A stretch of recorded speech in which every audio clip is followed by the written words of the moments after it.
thank you very much for, first of all, having me here on stage. My name is Johan Lundberg, and I would say that the few that are here are quite actually lucky to listen to this, because you will become very rich when I'm done with this presentation, hopefully. I'm the chairman of Betsson, one of the largest gambling companies in Europe and in Latin America. We are a billion-dollar company and a pretty decent margin. We make $300-400 million a year in profit, and large gambling company in that sense. We also are big in footballs. We sponsor Boca Junior, Inter Milan, etc. But we were also one of the pioneers in the large shift of technology that happened in. Let's see if I can get that happened during the 1990s, which was one of the first larger technology shifts in the gambling industry. And I'm also the founder of a company called TD3, which is the first pure Web3 gambling investor.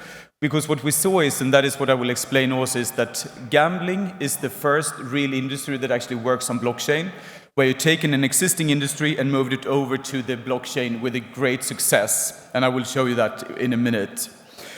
We only do Web3 investments, and we are also, of course, an ecosystem builder, because we see that that is the main focus for us, is to create the ecosystem so we actually can create an industry using the blockchain, and that is what we are doing. We're based out of Switzerland. We have companies across the globe, and of course, we're always looking for more opportunities within the gambling space. What's interesting with gambling as well is that it's very transactional heavy, which means that you will create a lot of activity on the chain. And that is also one of the reasons why we are here, right? We could see that the gambling industry is one of the oldest industry, probably the oldest industry in the world. We have seen a growth that never goes down. We have never had one single quarter of negative growth in the industry. We see that the industry is growing all the time. It's also a massive amount of money, transactions, and also lack of openness within the industry. And of course, a low level of innovation because of the high level of profits being done in this industry. We can also see that it's a pretty fat and happy industry that we're working in, that makes maybe too much money for its own best in that sense. And everything actually look more or less the same. If we then look into this, we could see here on the screen is that it's a global market, it's a massive market, I mean massive.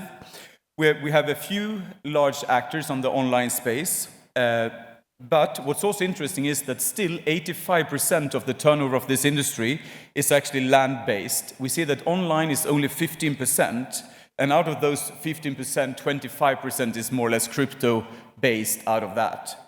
And then we haven't even seen the start of the Web3 part either. We can also see that it's a very resilient industry. It's an extremely stable industry compared to the one that is here. And that is also why I said before that this is a very good complement to merge into the crypto and Web3 environment. We can also see that this industry becomes stronger and stronger if there is uncertainty politically, financially. So when there is election times here or elsewhere in the world, if we see financial crisis, we see different kind of movements, that creates a willingness to gamble even further, which means that the industry continues to grow, and it's also creating a stability on that. And I think it's also one of the few actually real markets that does that, which also for me is extremely stable and interesting to continue to develop. We can see that the consistency is, of course, the growth. My company, where I'm the chairman, we haven't lost money for 24 years. Not one single quarter. 24 years. I think that's also more or less like a record in itself. It used to be a quite tech-hungry industry. The next generation, or the younger people, are still. And we see that every time there is a large technology change within the industry, that is actually when then it's people from the outside that comes into the industry and do a larger change in terms of that. We can also see that there has been some larger transformation shifts within this industry. We had the 99-2000, we had the land base going online. That was the larger shift in terms of this industry. That was also one of the most important changes, especially for now. We can actually see that it was porn and gambling that drove the transformation of internet at that point, that made it accessible to people and people wanted to use the internet. We also enabled at that point gambling for everyone. We actually took the gambling home to your house, to your computer, and which created new experiences, and also, of course, colors, sounds, etc. You have seen it all, more or less, every one of you, I guess. We also saw that a large, massive, actually, fortune was created here by the online people that actually took this step and challenged the industry. We can also see at number 2 here, the desktop to mobile was the second largest shift from a technology perspective. That happens around 2007, 2010. That was also a very, very large movement because that took the gambling part to your hand. It took you very close to you. You could enable, or you're enabled 24/7 gambling experiences. You actually created also that you can gamble more or less everywhere you were, which also created a good position to continue grow the industry. And once again, a large fortune was created within that shift as well. The one that I think that is closer towards you guys here is number 3, and that is the transformation from fiat to crypto payments. That happened around 2018 to 2019. Once again, it was not driven by the traditional companies. Bets on, whereas, as I said, I work, we still haven't launched our crypto payment engine, and that's quite a couple of years ago this hit the market. So fiat was not alone anymore. We saw that large company like Stake actually went big within a couple of months, more or less a year. They were one of the largest companies in the industry, and today they are the largest company in the industry. Excuse me. They've also started to buy and acquire other kind of gambling companies as well, so they're expanding. But still, they did it very well, and as I said, they are one of the largest companies within the industry, and once again, a massive fortune was created. We can also see now that the fourth larger transformation here is actually going from Web 2 to Web 3 within this industry. We can see that in our view, of course, the Web 3 part is blockchain-based, which is the key here. It's very, very, I mean, it's a new technology that will be introduced, and we have already introduced it. It will create a new, totally new play field for the industry. It will also clean up this industry quite a lot, which means that there will also be regulatory demand on the companies to go this way, players demand, suppliers demand, and so on and so forth. There will be quite a lot of push into the gambling industry to go Web3, use the blockchain, and go that road. And I would say this is probably the largest change we have seen within the 25 years of online gambling that is happening right now. If we look on the Web3 part very briefly, we can see that it strengthened the customer journey, because when we started to do this test more or less a year ago, we decided that we can't go below the existing customer offering. We need to stay on those levels where we are, or better. The customer journey has become much, much stronger, much, much better by using the new technology. We can also see that the financials for the operators, I told you before that they make a fortune, or a lot of money at least, they will make even more money, or free up more money because of the payment parts, using stable coins, using crypto and other kind of rails into this. And of course, the openness to this industry is also one of the things that will change a lot here. And yeah, so we see that there will be a large changes around the corner. If we then look into the challenges that the industry has, and I think that all of you that works within this industry will understand this pretty much, because the old industry's challenges is, of course, my industry's new opportunities. This is what we have tried to sort out and try to find solutions by using new technologies such as the blockchain here. We can see that the transparency, today you can't trust a casino because you don't know how much money they have, you don't know when they will pay, you don't know if they will pay at all, and a lot of those kind of actions. If you win big, maybe the casino is closed the day after. If you look on the big ones, you trust them because of the brand names, but you don't actually know if they do have the money, and if they will do whatever you think they will. This will create a massive change, because now we can enable this, and we have already done it in a very good way. We can also see that it's a very homogeneous offering among the operators that is out there. If you go into the casinos or the online casinos today, you can actually see that it's more or less only the color that differs. Everyone is extremely similar to each other. And that is because you make a lot of money and you can just go on and continue to use that path, right? But for me, it also creates new opportunities to actually open up for new markets, new kind of operators, new kind of people by leveraging the new technology here. We can also see that there is an industry complacency here with a high profit margin, consistent growth, a large customer base, and of course a fun industry, which means that the push to create new things in this industry is very limited. It's more or less zero. Because why should you change something that works from the perspective of an operator? No, you don't. You just continue to push this forward, right? If we then look into the next slide, the path forward, we can actually see that the blockchain is the perfect match for this. This is the perfect thing, I would say, that will actually drive this. And I should also be very clear that I am not from the Web3 industry. I am not I'm not a tech guy as such, but I do love the gambling industry. I love the fundamentals of gambling, and I also do love new technologies, which I think is amazing here in that way. And we can also see that blockchain is actually the perfect match towards gambling, because a lot of the issues, the challenges that this industry has, is being sorted out and solved by the fact that we are using the blockchain. If we then look forward into this, and we can also state that there is actually a very few industries, real-world industries, that has actually moved over to the chain in a good way and actually used it in a proper way. And we have actually done that here with the gambling part. We can also see that a lot of the activities today is driven by speculations, which create a lot of people's uncertainty within the industry, of course. But we realized this very fast when we started to test this out and when we did the whole structure with the technology, the house of the casinos, platforms, etc. So that we were building a lot of those kind of things. We can also see that the blockchain is solving three things. It's the bankroll, which is the house of the casinos. That's where all the transactions are. That's where all the money is. Because if you look at, I said that the industry has a turnover of around $100 billion. That means that is actually the loss levels of the customers. It means that times 20 is the turnover of the casino industry. So it's like 2,000 billion, I guess it is, something like that. It's a massive amount anyway. It's a lot of money that goes around here. All those transactions, all those money needs to be canalized in a way.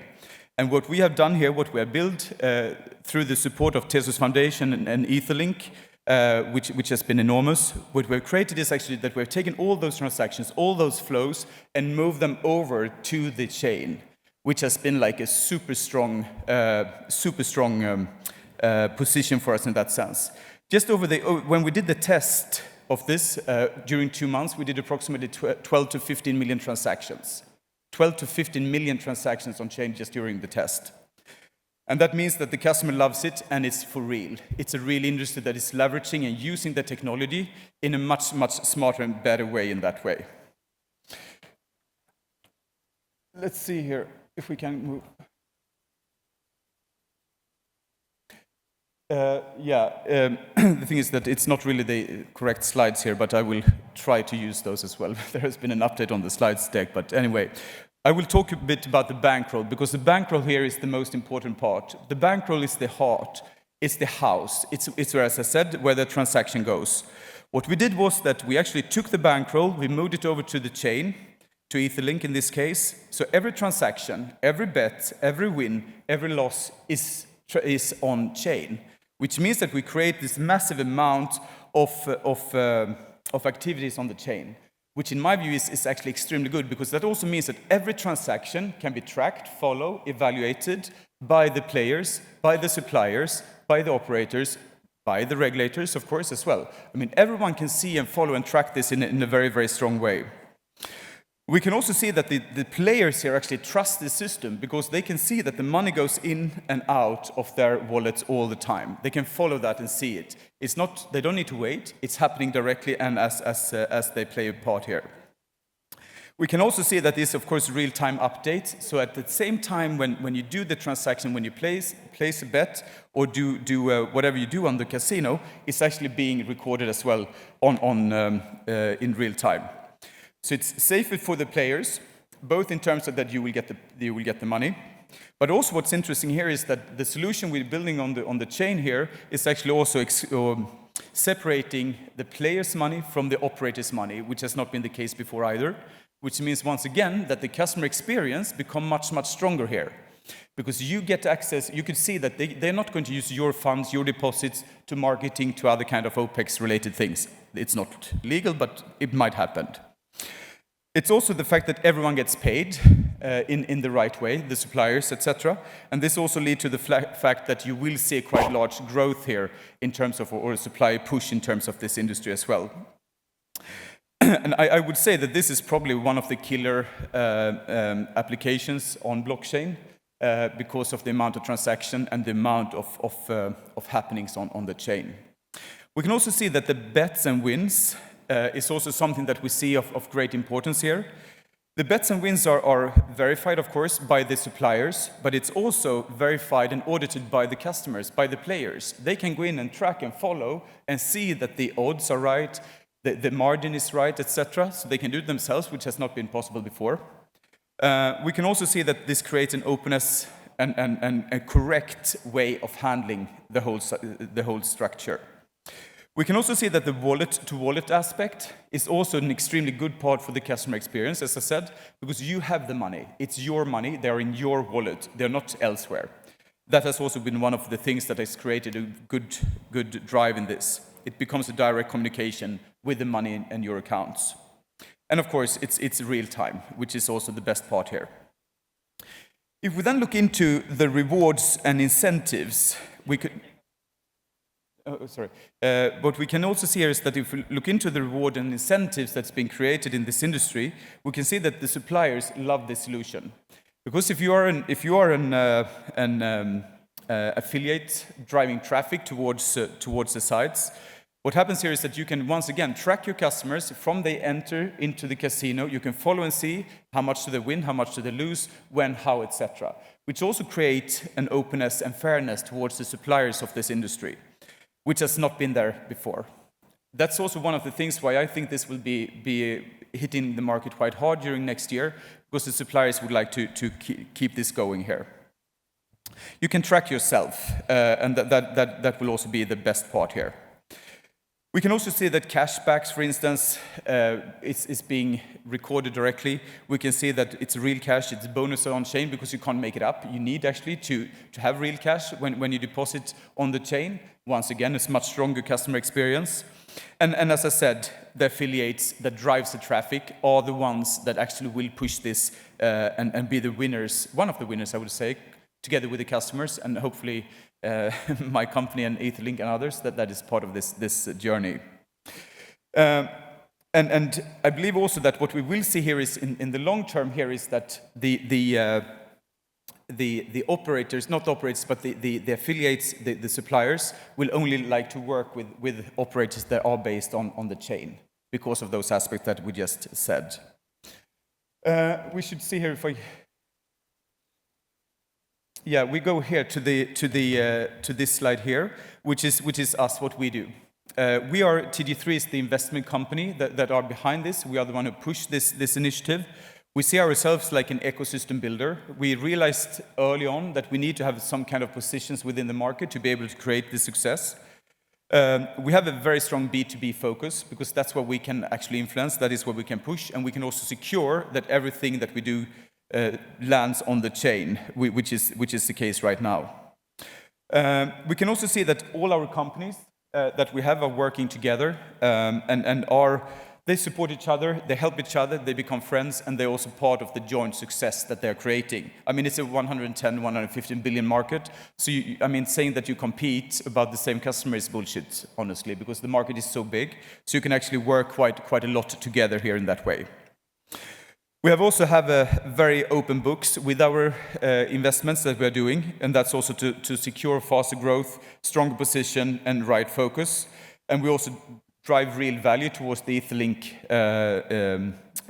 blockchain, and of course to the Tezos network in that way. But I should also say, which is important, is that you can actually use whatever kind of currency you would like to within playing on the casinos and using this framework. So it's not just one. It's not like Sol Casino where you only can use the Sol, for instance. Here you can use whatever you want. And that is also one of the strong aspects of this, that you don't become like one focused on one payment part here. If you look on the dark sides here is the parts that we have invested in or have in our network today already. All the boxes is, of course, of interest, and that is also to secure the growth. But here we see that we are actually expanding out towards different kinds of areas and that we find of interest. And I would say that speed and quality is key here, because this opportunity is happening now. We see that we have growth every day in terms of the operators that we roll out. We see that the amount of transaction, the volumes are increasing every day. So we are there, and it's heading right now. The companies that we work with to secure this works on a weekly, monthly, and quarterly basis together, and we also do all the reviews together, which means that you can't blame anybody else. Everyone is in the same boat, and we push the whole initiative together here. And if I then come to the conclusion of this, we can see that the transformation has already started. It's now. We can also see that you need to have a large understanding of the business, of the gambling business, and of course the tech. It's needed, otherwise you will never succeed here. It's a massive industry, and it's highly profitable, which means that the willingness to push this industry from my side is massive, and also from the companies that we're introducing into this. And of course, there is a heavy amount of transactions that will land on-chain. And as I said, during the test, a couple of tens of millions of transactions already there on-chain. So it's a perfect match, the gambling industry and the blockchain. And I would be surprised if we are not the largest industry next year at this time on the chain, in terms of transactions and volume driven through the system, because it's as fast as it goes. So yeah, that was more or less where I was in terms of that. I know that there will be some questions as well from... Yeah, please go ahead. Yeah, of course, yeah. You want us to take them up here? Yeah.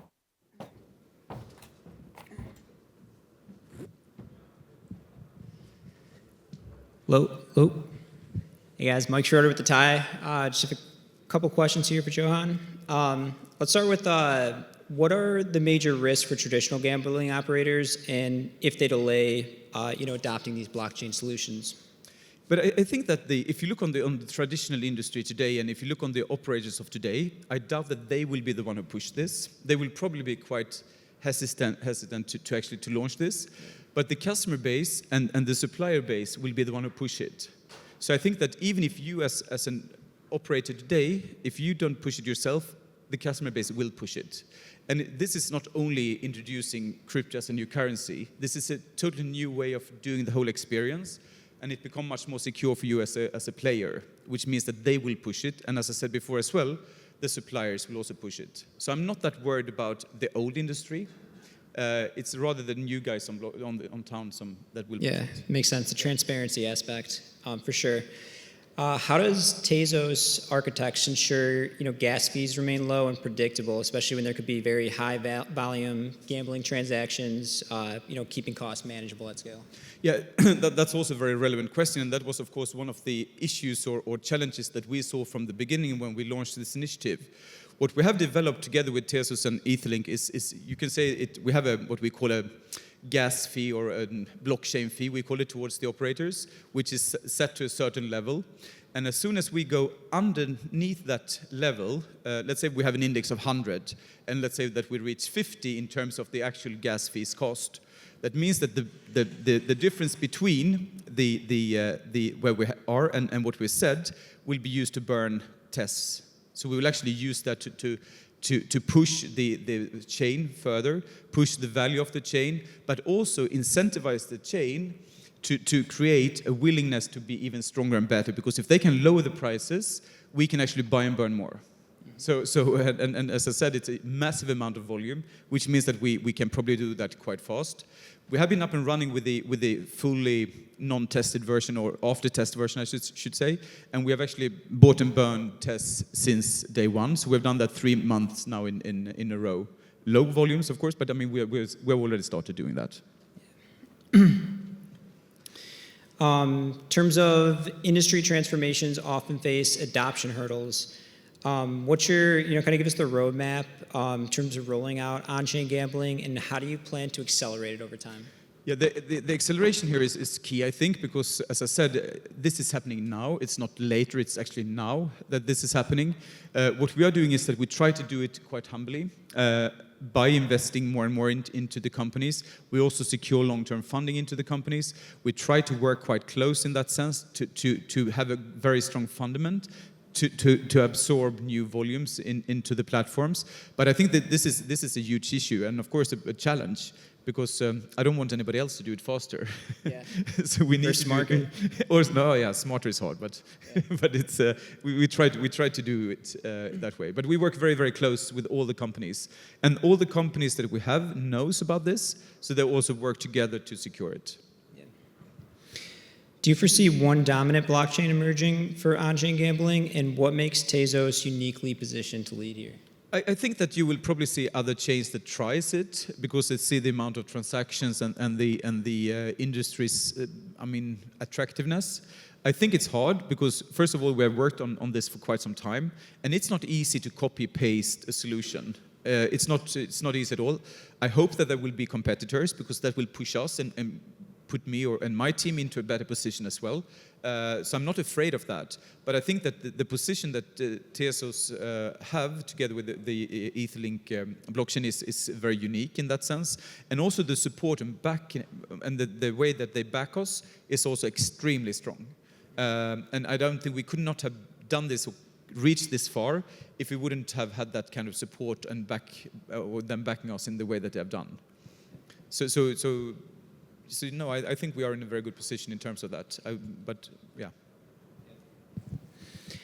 Beyond gambling, what broader implications could your platform have for blockchain adoption in other high-trust industries? Yeah, what we see here is also that a lot of the companies that we invest in and work with will actually drive blockchain adoption as well, in a very interesting way, because a KYC company, for instance, don't only work with gambling, they work with other kind of industries, banking, whatever it might be, which means that we can actually use that company and that structure in other ways as well.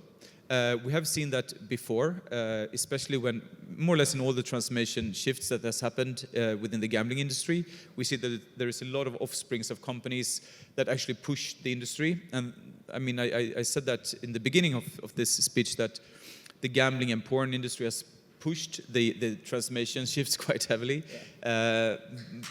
Good and bad, of course, but I think that has actually created a lot of new companies as well that supports different kind of industries as well here. Yeah. So I think that is actually in a good position. Cool. All right, we just have a couple minutes left. I'm gonna wrap it up this question. How do you measure early traction and return on investment for operators adopting your platforms, especially with the projected market growth of 205 billion by 2030? Yeah, it's so much money. So it's enough for everyone. But no, what we do here is also that because we build the system from scratch, none of the other platforms, none of the other initiatives have started now, which means that we can leverage new technology in a totally different way. That also means that we can use that technology to capture a larger part of this market. AI, for instance, is super good to use in combination with gambling data. Can we add then, for instance, weather data? Let's say that we have a strong gambling community in Buenos Aires when it's raining on Thursdays. Yeah, can we add that into this and start tracking, start pushing, and create those kind of tools towards the operators? Then I think also we can secure the position, and we can also create a much stronger customer experience in that sense, which means that the players would like to come to our operators on blockchain. Awesome. Well, Johan, Tezos, thank you guys. Thank you very much. Thank you.